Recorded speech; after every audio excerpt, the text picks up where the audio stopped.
جنت اور دوزخ کے معاملات ہیں، فرشتوں کا تذکرہ ہے، فرشتوں کے بازوؤں کا تذکرہ ہے، اولی اجنحۃ مثنی و ثلاث و رباع، دو دو بازو، تین تین بازو، چار چار، اب کیسے بازو ان کے ہیں؟ اللہ تعالیٰ کے لیے مختلف اعضاء کا ذکر آ جاتا ہے، اللہ کا ہاتھ ید اللہ ہے، ید اللہ فوق ایدیہم، یا اللہ کا چہرہ یریدون وجہہ، یا اللہ کا نفس یحذرکم اللہ نفسہ۔ اب یہ چیزیں جو ہے، یا پڈلی جو ہے یوم یکشف عن ساق ویدعون الی السجود، یہ سب آیات متشابہات میں سے، ان کی اصل حقیقت کو ہم نہیں جان سکتے، نہیں جان سکتے، نہیں جان سکتے۔ ان کی کھود کرید میں پڑیں گے تو فتنے میں مبتلا ہو جائیں گے۔ جو چیز کے در حقیقت یہ کہ ایک کہاوت ہے فارسی زبان میں، معلوم شد کہ ہیچ معلوم نہ شد، مجھے معلوم ہو گیا کہ مجھے کچھ معلوم نہیں ہے۔ واقعہ یہ کہ یہ علم کا کمال ہے کہ ایک آدمی سمجھ لے اپنے علم کی حدود کو، کہ میرا علم یہاں تک، اس سے آگے نہیں، اس سے آگے نہ بڑھے، اس سے آگے بڑھے گا ٹھوکر کھائے گا۔ اسی طریقے سے یہ کہ آپ کو معلوم ہے یہاں تک تو بات بھی سمجھ میں آ سکتی ہے، آگے جو ہے یہ دائرہ ماوراء کا ہے۔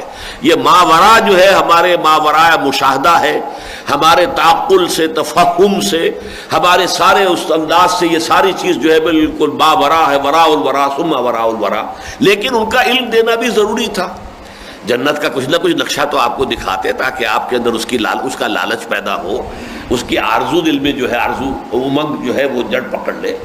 جہنم کا کوئی نقشہ تو دکھائے نا جس سے کہ خوف آئے اور جس سے بچنے کی انسان کوشش کرے۔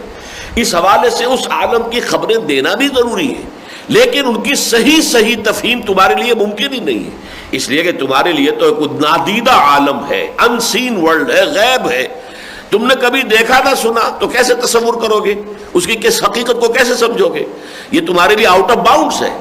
لہذا ان آیات کو کہا گیا ہے کہ یہ آیات متشابہات ہیں۔ قبر میں کیا ہوتا ہے، کیسے فرشتے آتے ہیں، کیسے جو ہے کھڑکی کھول دی جاتی ہے یا جنت کی طرف سے یا دوزخ کی طرف، یہ ہماری سمجھ میں آنے والی باتیں نہیں ہیں۔ کہ ایک تو عالم غیب جو ہے اس سے متعلق جملہ امور یہ آیات متشابہات میں شمار ہوں گی۔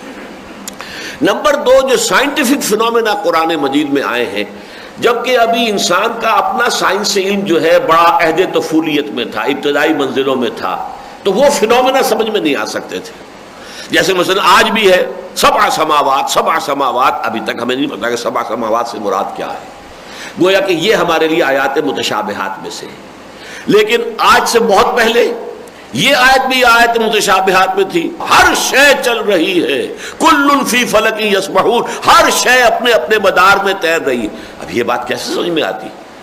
زمین تو ساکن ہے، تیر نہیں رہی ہے، ہاں سورج تو لگتا ہے تیرتا ہوا چلتا ہے، چاند بھی تیرتا ہوا لگتا ہے، زمین تو ساکن ہے۔ اب یہ بات سمجھ میں نہیں آ سکتی تھی۔ آج ہمیں معلوم ہے کہ واقعتاً اصل حقیقت وہی ہے جو قرآن نے بیان کی تھی 1400 سال قبل۔ سکون محال ہے قدرت کے کارخانے میں، سبات ایک تغیر کو ہے زمانے میں، یہاں کوئی شے جو ہے ساکن تو رہ ہی نہیں سکتی۔ ذرہ ساکن نہیں ہے، نہ خورشید ساکن ہے، وہ بھی چل رہا ہے، وہ اپنے مدار پر بھی چل رہا ہے اور خود روٹیٹ بھی کر رہا ہے، دونوں اس کی گردشیں جیسے زمین کی دو گردشیں ہیں۔ لیکن زمین کی جو دوری حرکت ہے اس کا مرکز سورج ہے، سورج کی جو دوری حرکت ہے اس کا کوئی بڑا جو ہے اور جو ہے ستارہ ہے جس کے گرد وہ اپنے پورے کنبے کو لے کر، جسے آپ کہتے ہیں کہ یہ جو زمین کا کنبہ ہے، جو جس کا سورج کا کنبہ ہے، تو اس کو لے کر وہ چل رہا ہے۔ اس حوالے سے جو ہے یہ آیت جو ہے اس وقت متشابہات میں تھی، آج یہ محکمات میں سے آ گئی ہے کہ آج ہم اس کے صحیح مفہوم کو سمجھنے کی صلاحیت اپنے اس علم سائنٹیفک علم کے ذریعے سے حاصل کر چکے ہیں کہ جو اللہ تعالیٰ نے ہمیں عطا فرما دیا ہے۔ یہ دو چیزیں جو ہے اس کے ذہن میں رہنی چاہیے۔